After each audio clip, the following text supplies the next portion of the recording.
नमो ब्रह्मादिभ्यो ब्रह्मविद्या संप्रदायकर्तृभ्यो वंशऋषिभ्यो महद्भ्यो नमो गुरुभ्यः। सर्वोपप्लवरहितः प्रज्ञानघनः प्रत्यगर्थो ब्रह्मैवाहमस्मि ब्रह्मैवाहमस्मि। ॐ शान्तिः शान्तिः शान्तिः। ॐ पूर्णमदः पूर्णमिदं पूर्णात् पूर्णमुदच्यते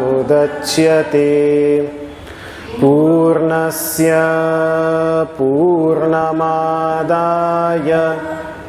पूर्णमेवावशिष्यते। ॐ शान्तिः शान्तिः शान्तिः। ॐ ईशावास्यमिदं सर्वं यत्किञ्च जगत्यां जगत् तेन त्यक्तेन भुञ्जीथा मा गृधः कस्य स्विद्धनम् कुर्वन्नेवेह कर्माणि जिजीविषेच्छतं समाः। एवं त्वयिनान्यथेतोऽस्ति न कर्म लिप्यते नरे। असुर्यानाम ते लोका अन्धेन तमसावृताः तांस्ते प्रेत्याभिगच्छन्ति ये के चात्महनो जनाः। अनेजदेकं मनसो जवीयो नैन देवा आप्नुवन् पूर्वमर्षत् तद्धावतोऽन्यान् अत्येति तिष्ठत् तस्मिन्नपो मातरिश्वा दधाति। ॐ शान्तिः शान्तिः शान्तिः।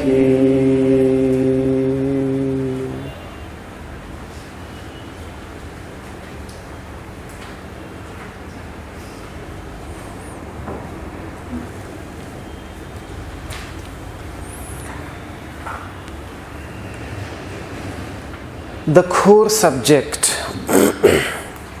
of all the Upanishads is to discuss, explore, and then find a path to experience consciousness, which is the very foundation of all activities, may it be physical activity or mental activity. Actions happening on a physical level and actions happening on a mental level. So the mantra that we have been discussing in a few of our previous classes, the fourth mantra, the last one which we pronounced now, by the word the self is meant this consciousness. Anejat, which is unmoving itself, yet underlies all movements. Ekam, it is one, and yet it underlies the many. It underlies the plurality. It is the very foundation of the many, from which the many emanates, from which the many arise, from which the many arises. Anejadekam, then manasah javiyah. It is swifter even than the mind. Now, why was it necessary to come up with this statement? We have already discussed in our previous session what we mean by the word manas, not exactly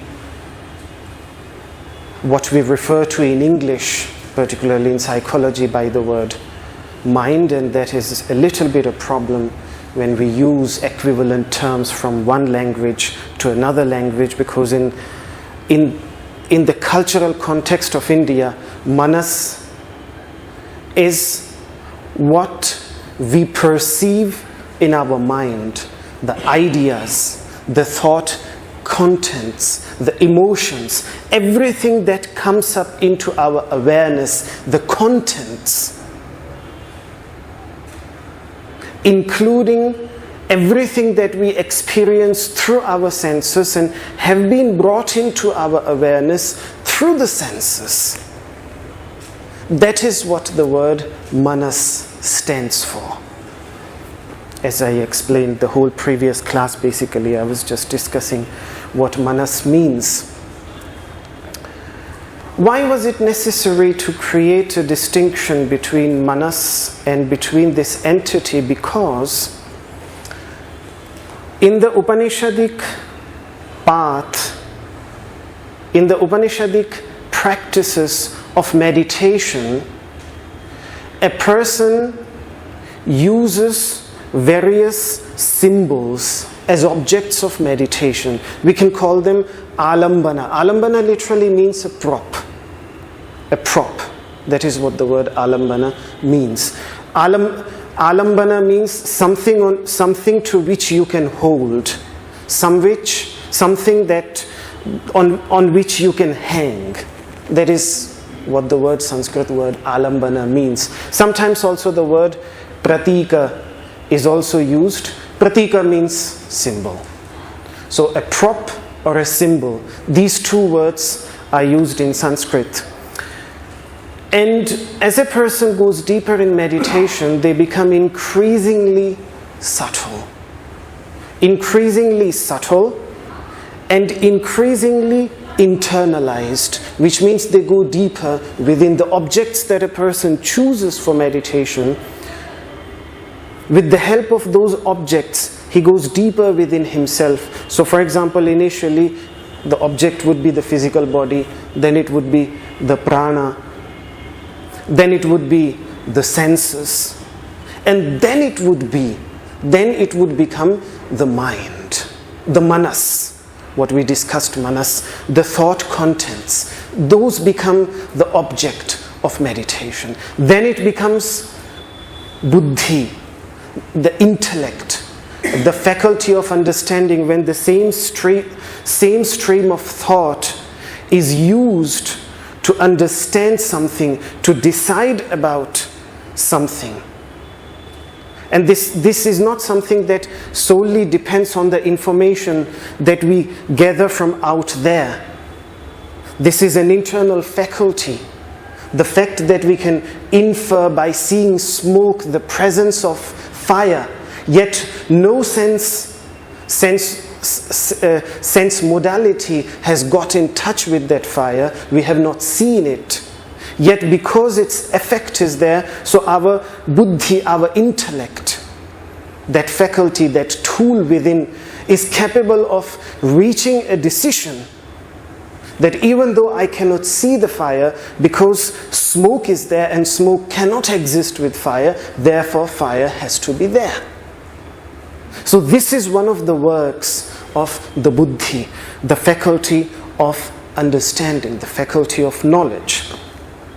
So this becomes the next object of meditation. Then even the next object of meditation becomes the sense of I, which is also a concept. It is just a concept. And like this, a person steps slowly and slowly deeper within. So there are some statements in the Upanishads which state that meditate on manas as a manifestation of consciousness.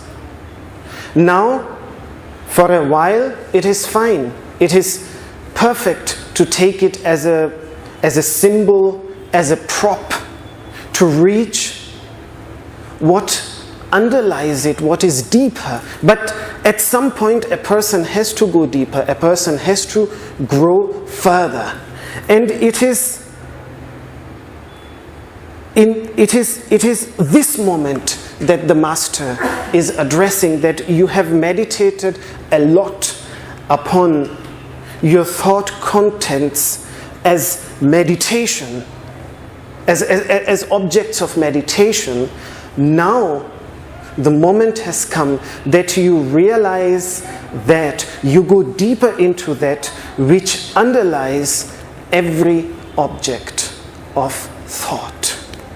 And yet, these thoughts have particular forms, whether they are visible forms or audible forms. Anything that can be experienced through any one of the five senses is a form. The Sanskrit word for form, rupa.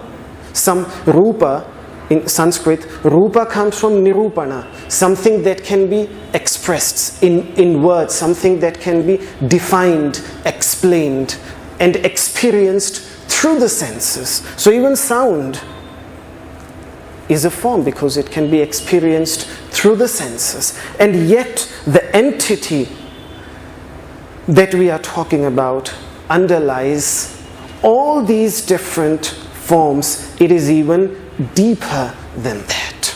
So this is what the master is starting to say here, that yes, the faculty of manas, which processes a vast amount of information with a lightning speed, as we saw, and it does it completely unconsciously. We have no conscious control over it.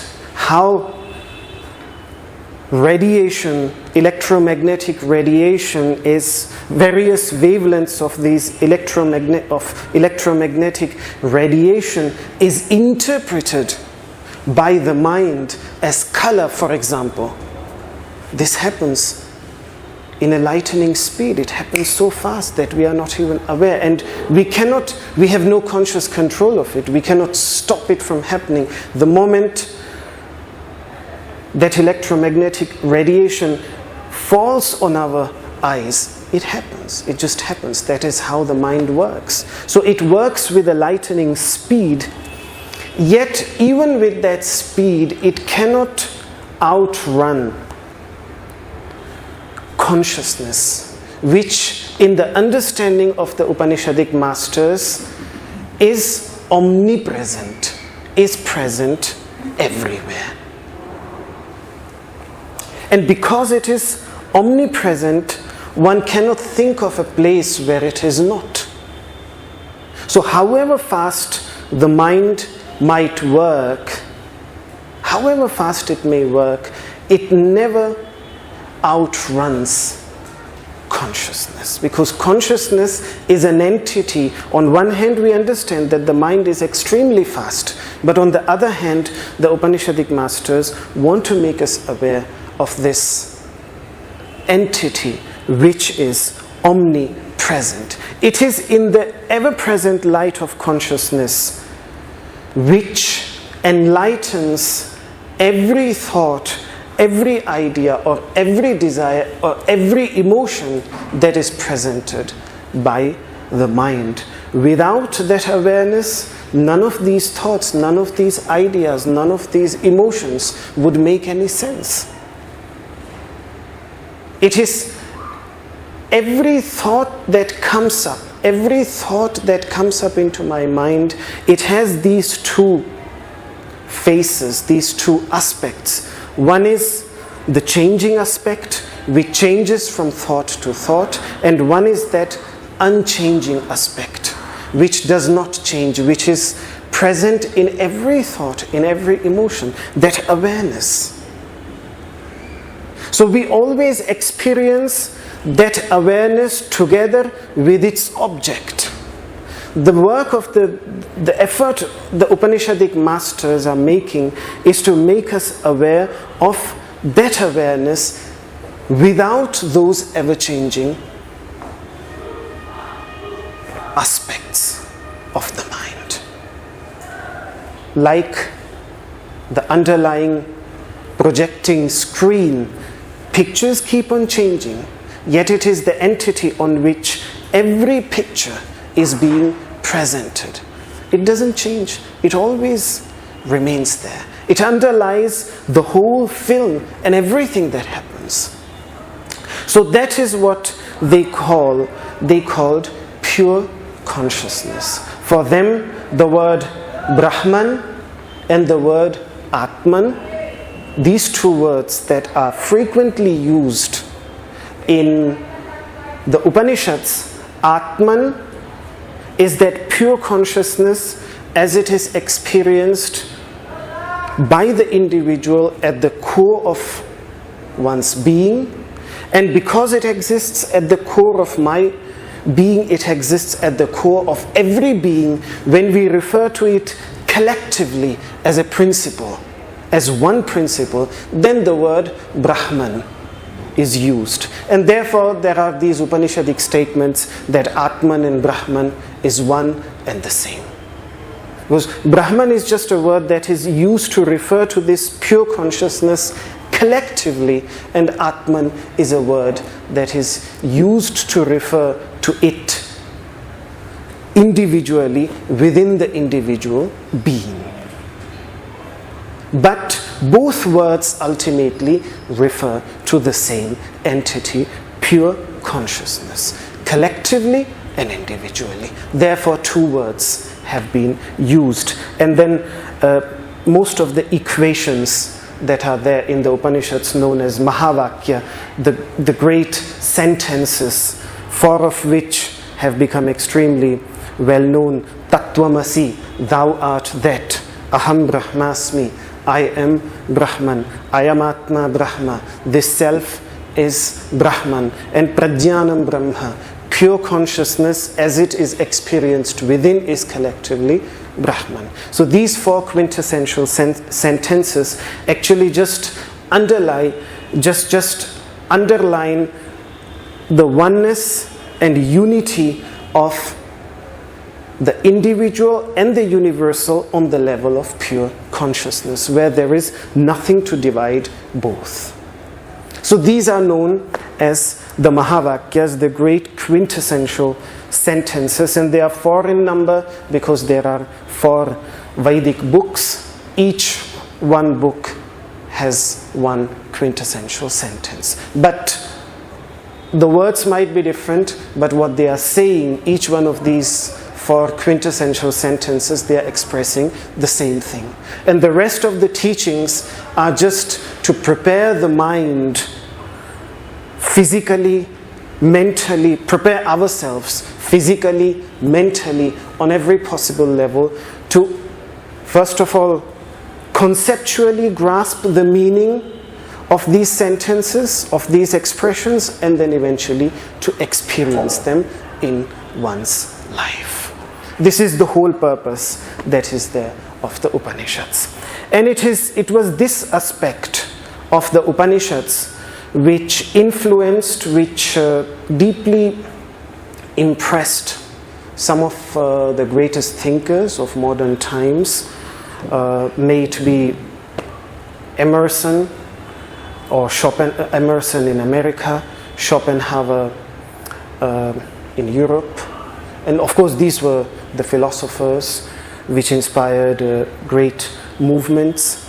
Then when it comes even to the last century, the 20th century, then again some of the greatest thinkers, may it be, for example, Aldous Huxley, yes, who was quite in. Sorry. T.S. Eliot. Yeah. Oh. T.S. Eliot. T.S. T.S. Eliot. Eliot, yes, T.S. Eliot, yes. He and these are again the philosophers, the thinkers, but even some of the hardcore physicists, such as if we look, for example, one of the statements that Max Planck famously is I regard consciousness as fundamental. I regard matter as derivative from consciousness. And then how can we forget Erwin Schrödinger, who was deeply influenced by the Upanishads. He spoke of these Mahavakyas, he wrote a lot about consciousness. So which at least tells us that the teachings of the Upanishads are in no way against our modern scientific understanding. I mean, these are the big names, especially when it comes to quantum physics. Max Planck and Schrödinger, these are really the big names, the great Nobel Prize winners for discovering various principles of quantum physics. So the fact that they entertained these ideas and it made sense to them means a lot, and it impressed them as well. He writes a lot about Advaita Vedanta, about the Upanishads, about these Mahavakyas, Schrödinger. So coming back to this mantra, swifter than the mind, because it is omnipresent.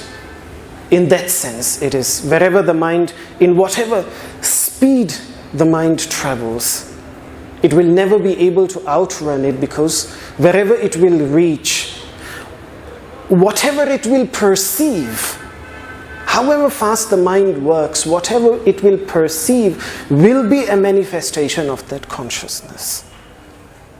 And that is the idea that the Vedantic thinkers, for them, the samadhi that Patanjali speaks of,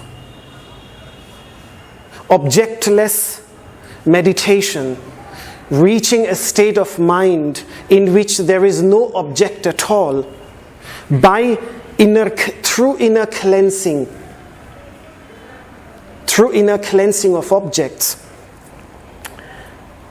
They say, yes, for a while to have an experience, it is extremely important to make sense that actually something like pure consciousness, objectless consciousness, can exist.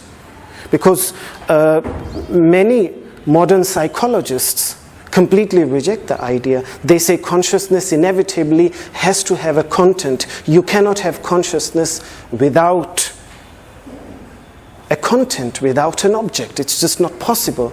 But then some good work has come out.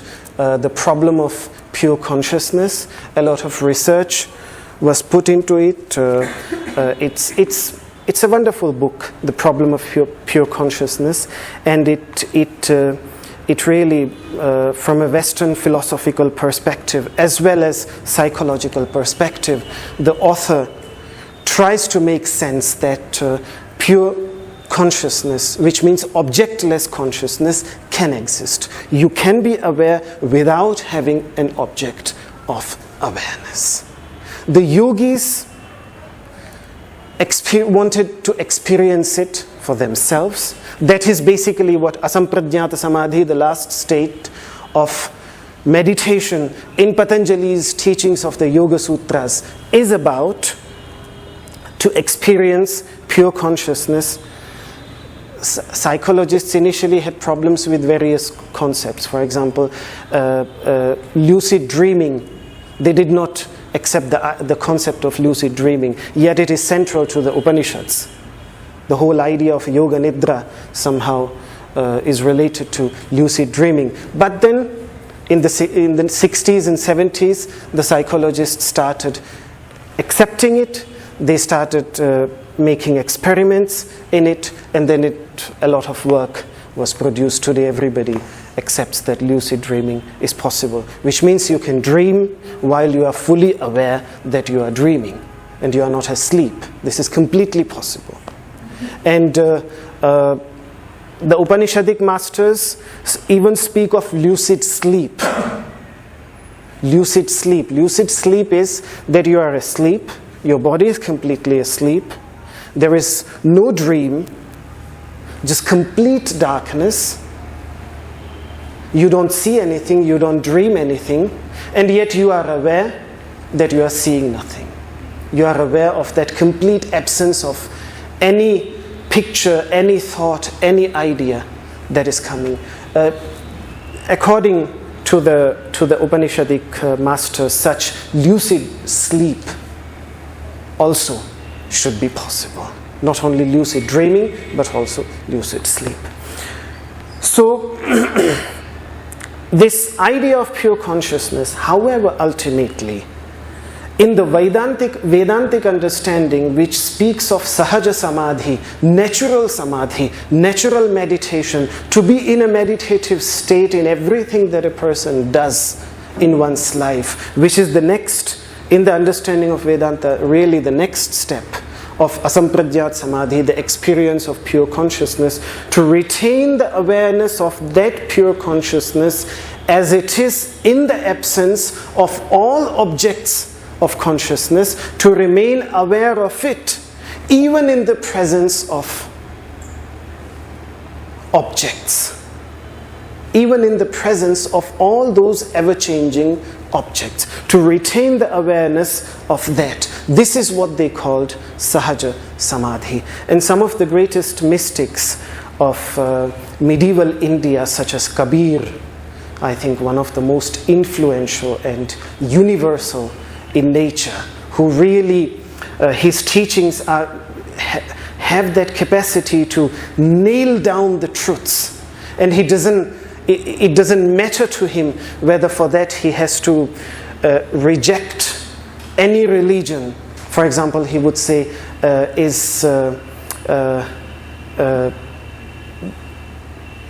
people on one side, I mean, he was highly critical of religion. For example, he said, is the God of the Muslims deaf, that they have to shout out the name of Allah so strongly, Allahu Akbar, when they do ajan. He said the same thing about worshipping statues in the Hindu traditions, and yet he's deeply loved by all traditions in India. That is, some people, particularly Muslims, believe that he was a Muslim. He was born into a Muslim family. His name suggests that, because the word Kabir is an Arabic word, and so how he would get an Arabic word if usually in India only Muslims, and Muslims usually always have Arabic names, never Sanskrit names. Hindus always have Sanskrit names. So, and Hindus believe that he was a Hindu, and he has inspired a Kabir Panth, a whole tradition of his own temples dedicated to him. In any case, he speaks a lot, and all other mystics also of his time and before that, they speak of sahaja samadhi, natural state of samadhi, which is the awareness that everything that the mind thinks of, every object of thought is nothing but a manifestation of that ultimate formless, nameless entity.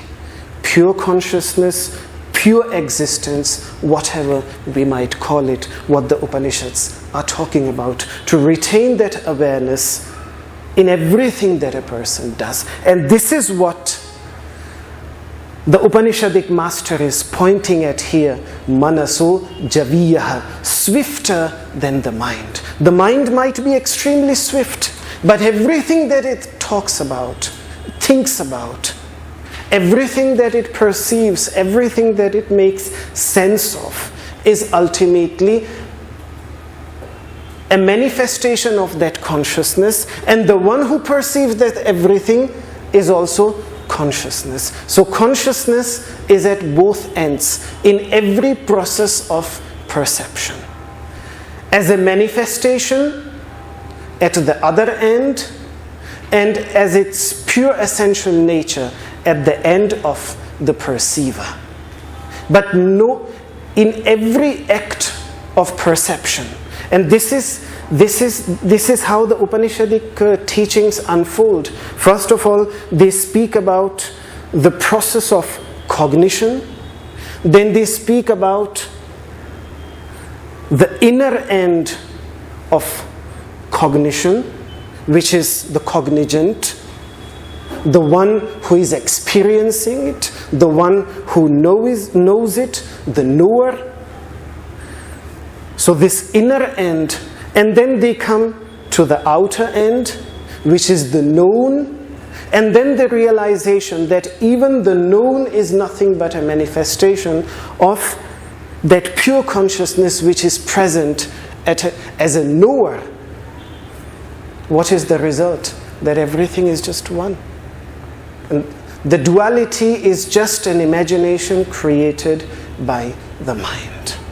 And that is what the Upanishads are about. I know it is not easy to grasp it. Initially, our mind rebels against these ideas because they are so vast, so universal that they don't fit into our frames, into our mental frames. But the more our mental frames become elastic, the more our mental frames become accommodative, we not only start to get comfortable with these ideas, but we really start enjoying them. We really start enjoying thinking about these vast universal concepts. That is when we develop a love to the inner reality. So manaso javiyaha, swifter than the mind, and then nainat devaha apnuvan, even the senses cannot reach it. Because what the senses reach, the senses just reach the form, and the form keeps on changing. The form keeps on changing. Today, I see a bud. Tomorrow, I see a flower. A few days later, I will see a few dried petals. Then a few days later, just a few grains of dust. The form keeps on changing. Yet, there is something even out there that does not change. And that is what I refer to by the word is. Every time I use the word is. The bud is. The flower is. The dried petals are. That existence on which these ever-changing momentary forms, as if it seems like a surf, they ride. But that underlies it. I refer to it every time I speak. I speak of existence. I refer to existence. I refer to it on its own. Yet, my senses cannot grasp it. What my senses grasp, my senses just grasp that changing form. They just grasp the bud as it is in that present moment. just the flower as it would be the next day, just the dried petals as it would be the next day? What about that existence that I have to grasp from within? Awareness of that has to come from within. And it is that entity which the Upanishadic masters speak of Sat, pure existence. Ekam Sat, pure existence is one. Vipraha bahudha vadanti, yet wise express it in various ways. So, naina devaha apnuvan. Devaha means senses. Deva means anything that enlightens. And because our senses also enlighten the external world, the word deva is also applied for the senses. So, naina devaha apnuvan. They cannot reach it. It transcends the senses. Natatra chakshur gacchati. Elsewhere in the Upanishads, the Upanishadic masters say, Natatra chakshur gacchati. The faculty of seeing cannot reach it. Navag gacchati. The faculty of speech cannot reach it. No manaha. Not even the thought content. Because the thought content only presents what is experienced through the senses in the form of pictures. So even that cannot reach it. Elsewhere, yato vacho nivartante aprapya manasasaha, from where our speech comes back without completely describing it, along with our thoughts. Then, yachakshusha pashyati, that which cannot be seen by the eyes, but yena chakshunchi pashyati, by which the eyes are seen, which is even the seer of the eyes. What we see through the eyes is experienced by that consciousness. So it cannot be seen through the eyes, but it is the entity which sees through the eyes. It cannot become the object of seeing, but it is the subject of that seeing. The same is true about every sense. It cannot become the object of those senses, yet it is present as the subject, at the source of every sense modality. Without that awareness, without that consciousness, no sense modality would be meaningful. It gives meaning to each and every sense modality. Yet the senses cannot reach it, and therefore the practice of pratyahara becomes meaningful. Because till our awareness, at least for some time, till our awareness is in the external world, what we think about are only objects, ever-changing objects, not the underlying changeless reality. For that, for some time, the senses have to be pulled back. And that is what happens on a very gross level already in the practice of asana. It is further developed in the practice of pranayama, and then in pratyahara. It is really the idea to pull back, which comes actually from the Upanishads, avritta chakshuhu, the one with the inverted vision, whose vision has been inverted, which means our perception flows from in to out, yet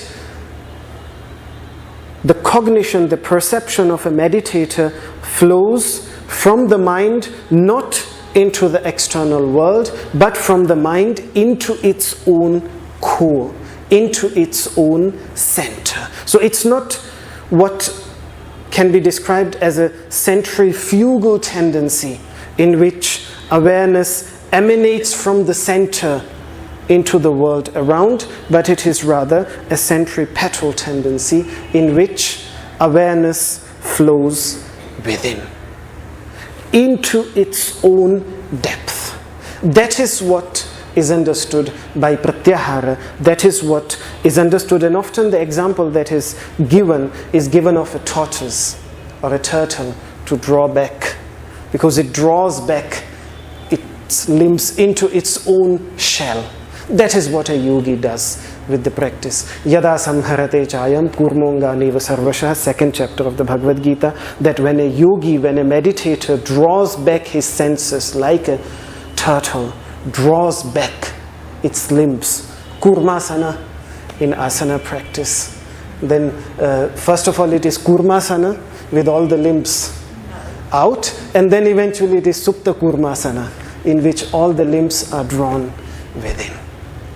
So that symbol, which takes us to also to one of the ideas that now I will not discuss today. I will discuss in my next class.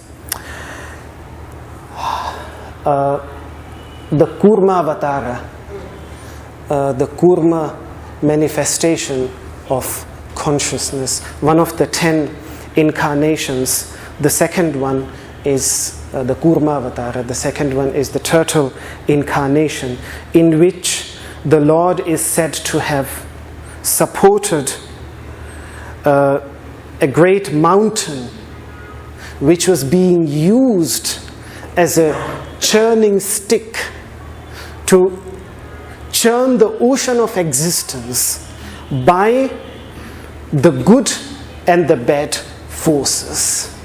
And this is an extremely ancient mythological idea that if we look in the Mahabharata, you can really feel how ancient it is. You find it on the walls of Angkor Wat in Colombia, originally plated with gold. Beautiful, I think one of the most beautiful, can you call it mural or sort of, because it's in the walls, stone walls, in Angkor Wat. So beautifully there. If you go to Thailand on the Suvarnabhumi airport, one of the first huge, presented there the moment you reach Thailand. Huge. You see these the demons and the gods churning the ocean of existence with that mountain. So what this mythological story really means, the next sentence which is there, the final sentence, Tasmin napo matarishva dadhati, when we will discuss that, we will come to that. Purvamarshat, it had arrived before because it is omnipresent. Pure consciousness is omnipresent. Tadhavataha anyan atyeti tishtat. Standing, it outruns, it outstrips others who run. However fast a limited entity might run in this universe, may it be even the speed of light, most probably the greatest speed, it won't be able to outrun consciousness because consciousness is omnipresent. Wherever light as a physical manifestation, as a radiation would reach, consciousness is already present. However fast a person might become. And this is what then inspires, because what we do in our life, we are just running and running and running and running and running and running. It's like a rat race. You know, there is just no end to our running. Just searching. There is a beautiful mantra in the Rig Veda that the wise masters were told by their masters that the fire you are searching is omnipresent. Your beloved fire is omnipresent. It is everywhere. So they started searching for it. They were searching for it everywhere. They walked on foot, but they could not find it anywhere. Nowhere. It was nowhere to be found. So they were amazed. Why did our masters tell us that it is everywhere, it is omnipresent, and yet we cannot find it everywhere? In the breadth and length of this existence, we could not find it. Then dhyam dhaha. Then they allowed their faculty of knowing, through which they know, rather than allowing to run out into the ever-changing objects, they made it, they realized that there is one place where they didn't look. They looked everywhere out there, but they didn't look within themselves. And then they realized that all the time they were searching for that entity everywhere, being always established in that entity without being aware of it. So this tells us to slow down, this tells us to draw back ourselves, even though it is tishtat, it is completely still. And this is the oxymoron here, the contradictory statement, that even though it is completely still, it doesn't move, it is completely immovable, yet it outruns even the fastest entities. Which means when the fastest entity reaches somewhere, it is already present there. That is this, the entity. So these are like the koans. Some of the statements in the Upanishads are like in Zen Buddhism, you have these koans, contradictory statements. And it is, of course, I'm explaining it. The statements themselves are not so clear. The statement is just that standing, it outruns even the fastest. That's all. Nothing more than that. So I'm explaining it. The rest, if someone would read it in Sanskrit, it would be just this much. And it is when a person meditates on it, when a person thinks about it, using it as an object of meditation, like a koan. What was my face what did I look like before I was born? For example, this is a koan. What was my face before I was born? Or such questions which some of the koans don't make sense. Yet, not at all, they have no sense. What would be the sound of clapping with one hand? What would be the sound? But it is such statements that set us thinking and inspire something within us. And that is what the Upanishadic teachings do. There is another mantra similar to this, Apanipadaha. It has no hands, yet it has grasped everything. It has no feet, yet it has outrun everything else. Apanipado, it is faster than everything else. Apanipado javano grihita pashyatya chakshu. It sees everything, yet it has no eyes.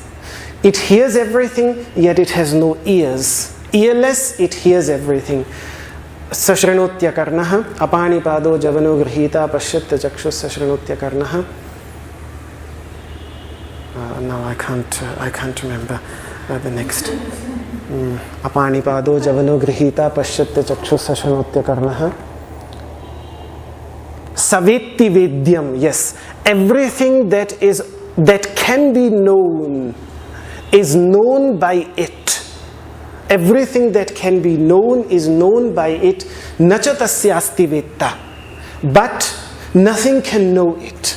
Nothing else can know it. It knows everything that can be known, yet there is nothing else that can know it. There is no knower that can know it. Nacha tasyasti vetta purnam purushena sarvam. It is that indwelling entity which fills up everything. The Purna that we discussed when we were studying Purnamadaha Purnamidam, like this. So tadhavato anyan atyeti tishtat tasmin napo matarishva dadhati. In that wind, the principle of movement upholds all our activities. Now, what does wind mean? What does this word Matarishva mean? And how does it support all our activities? This really takes us to the idea of prana, which is central to pranayama. And the Upanishads For them, prana is one of the primary objects of meditation, primary objects of whether you call it meditative veneration or meditative worship or whatever you might call. But prana is that ultimate life force out of which everything else comes into existence. So we will discuss that a little bit in our next class when we will study this last statement. Let us conclude, at least for me. If there are any questions. We will discuss also about Kurma Bhakta. Yes, that also. That will come. That will come. It's related to that. Yes. Last time we discussed religion. Is pure consciousness related to God? Yes. That is. So the question is that is pure consciousness related in any way to God? Because we were discussing religion last time.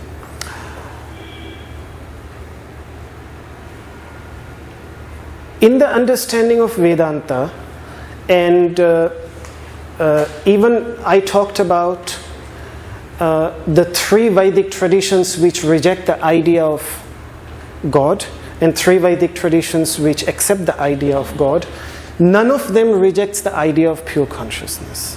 Even those who are atheists, they accept the idea of pure consciousness, which sort of, there is some distinction. There is clearly some distinction between God and pure consciousness, between Brahman and between Ishvara.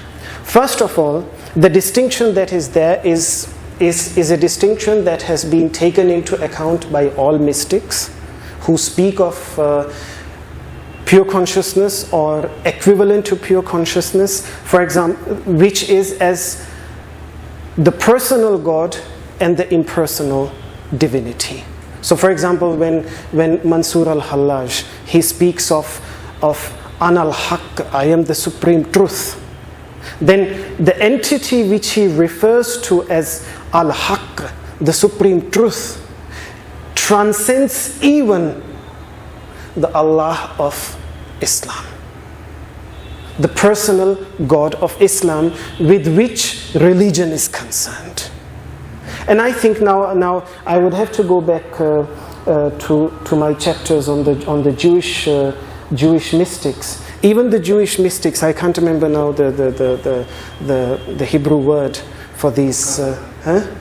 Kabbalah certainly is there, but the word for the personal God and the impersonal self, impersonal. I will come back to this once I've checked all my points there.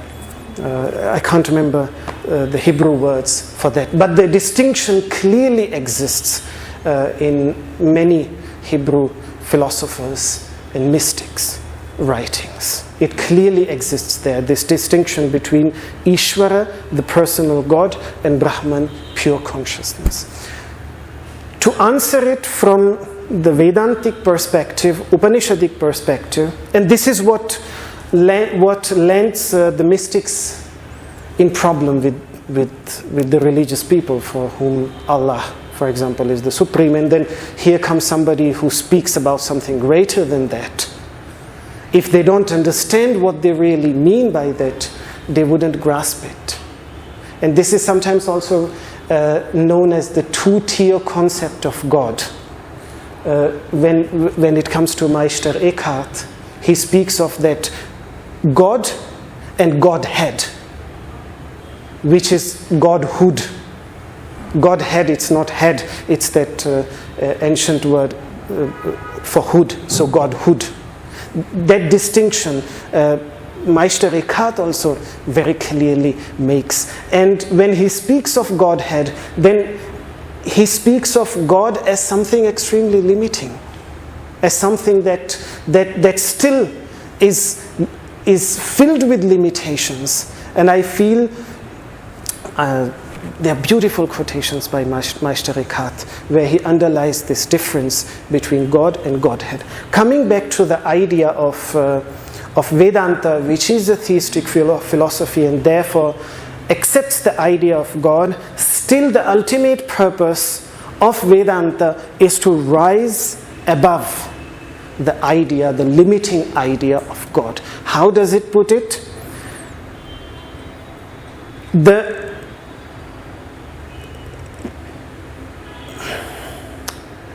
limiting adjunct, now I'm expressing it in the Vedantic terminology, I don't know if it will make sense to you or not, but the limiting adjunct of the effect is what limits everything that has been created, and the limiting adjunct of the cause limits the creator. The goal of a Vedantin is to get rid of these two limiting adjuncts and reach that in which there is no limiting adjunct at all. So, God as a creator is defined by creation, and hence was seen by Vedantins, by the mystics, as a kind of limitation beyond which a person should rise to reach that limitless, infinite entity, which is impersonal, because you cannot, the moment you personalize it, you have limited it. So it cannot be personalized, it cannot be personal. So that is the distinction that a mystic, and all mystical traditions, again, Sufi Islam has that, as I pointed out, the Jewish mystical traditions have that very clear distinction, very clear words they have for that. And the same is true about the Christian mystical traditions. And the same is true about Vedanta. So yes, it is not God, but it is, because it is the source of everything, it is also the source of God. But God still, the understanding of God still has some limitation to that. Particularly when you see God as transcendental, as something different from this creation. Still, it is a limited concept. And the mystics did not like that. They wanted to go into the complete limitless, into the complete infinite. So, it transcends even the idea of God. So in that sense, and that is why many of the later theistic traditions in India had a problem with this, with Advaita Vedanta. For them it smelled of Buddhism. So Shankaracharya, who is nonetheless one of the most influential figure in Hinduism, all that we see here, every monastic order, every monk goes back, their tradition goes back to Shankaracharya. Yet his philosophy, by many later extreme theistic sectarian traditions, has been termed as what they call Prachanna Bauddha, the hidden Buddhist. Because ultimately Shankaracharya's philosophy is not about God, and they wanted to keep it everything just about God and nothing else. So they did not like this idea of Shankaracharya going beyond God. So this clash, though this clash was never violent, somebody never got killed because of this, but the clash was there, the debates were raging, and many of the later traditions, they could not accept the idea that how to rise above God, that doesn't make sense. Yet, in the Vedantic tradition, this is one of the final steps that a person has to make. Even though it is a theistic tradition, what we understand by theos, what we understand by God, a person has to rise beyond even that. And I think practically, in practical terms, I mean, it's a limitation. We can see how limitations arising out of that idea creating problems. So to me, I mean, this deeply makes sense, and if a person would try to understand what is being meant, then it's not a rejection of God. It is going even into the core of what the religious people understand by God. It is the rejection of the religious limited concept of God. It's only that. It is not a rejection of the entity per se. That is fully accepted, but in its totality, not in its limited understanding as accepted by religion, as a personality, as a person, as a personification, not that. And therefore Advaita Vedanta could beautifully accommodate all personifications, which other religious traditions in India, subsequent religious traditions couldn't do. If in Vaishnava tradition Vishnu was the supreme deity, it was Vishnu, then there was no place for Shiva. If the Shaiva tradition, it was the same. Yet in Advaita Vedanta tradition, these 5 forms are just 5 forms of the same formless entity, so there was no clash. There was no sectarian difference. You could choose an object according to your choice and stick with it as an object of meditation. There was no problem at all. So it would be completely wrong to say that the idea of pure consciousness is equivalent to the religious idea of God, because in the understanding it is the very foundation even of God.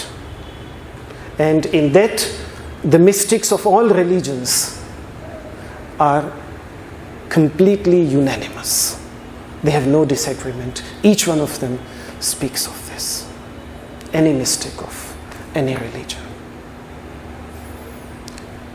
Any other question?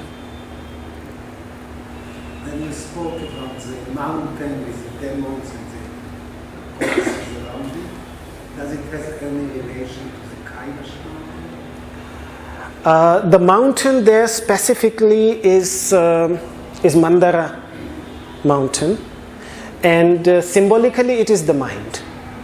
It symbolizes the mind. It is not. It is in the mythological story. It's not the Kailasha mountain. No, the mountain. It's called Mandarachala, the Mandara mountain. It's a very specific mountain. That what's the meaning of the word Mandara? Again, I will discuss in my. Yes, so it's not Kailasha mountain. No. But the mountain is the mind. The mountain is the mind. The mountain is the mind.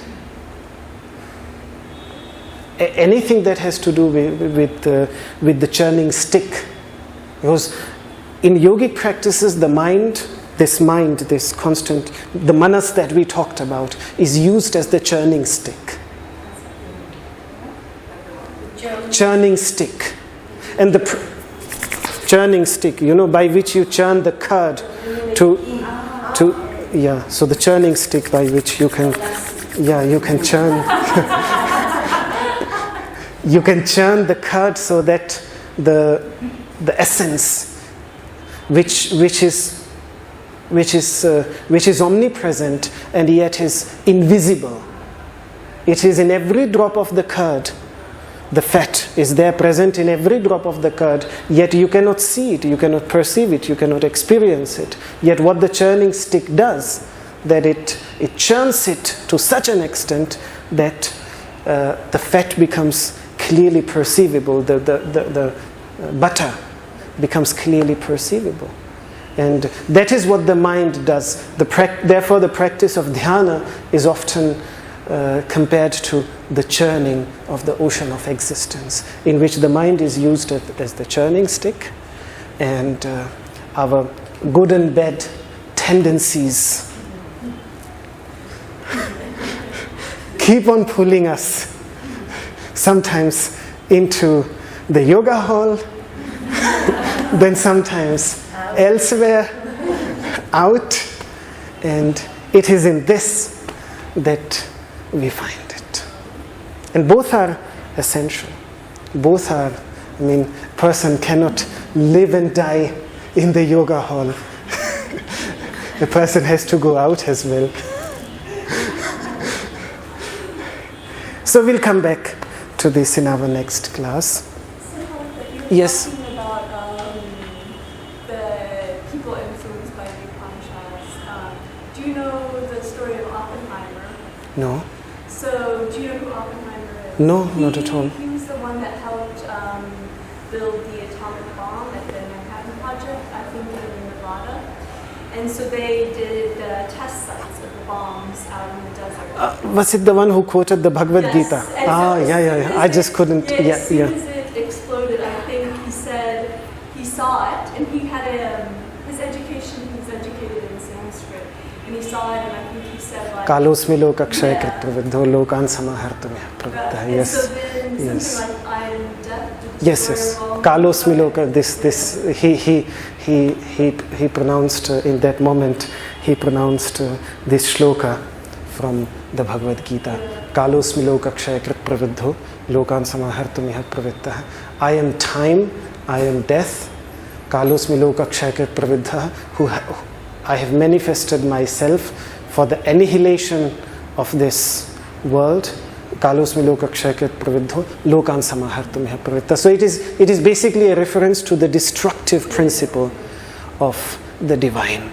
Because here there are the creative principle, the organizing principle, and the destructive principle. So it is a reference to that destructive principle which he spoke of when he saw the atomic bomb. Because up until that point, he kind of was more trying to figure out this problem of how to do this thing, and it was much more intellectual. Yeah. And then after he saw that, and this quotation came to mind, he then started going around the states and saying that we shouldn't drop the bomb's very bad, and the U.S. government actually kind of put a gag order on him. Yeah.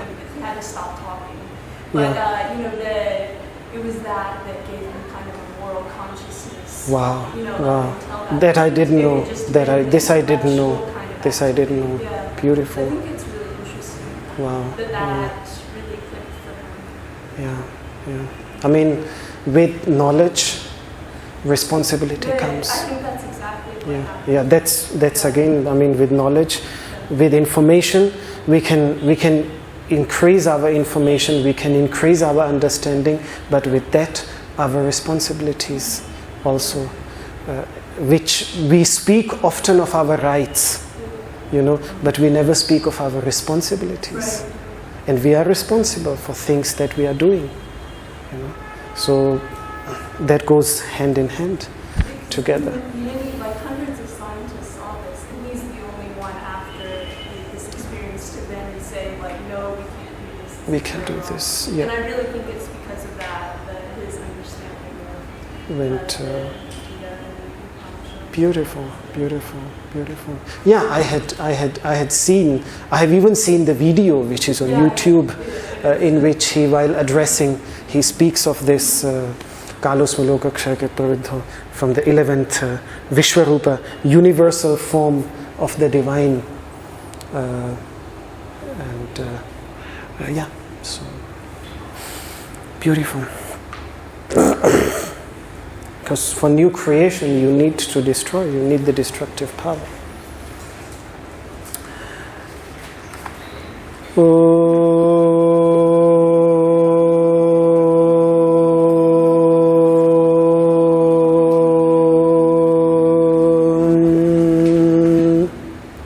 Sarve bhavantu sukhinah, sarve santu niramayah, sarve bhadrani pashyantu, ma kaschid dukkha bhag bhavet. Om Shantihi, Shantihi, Shantihi.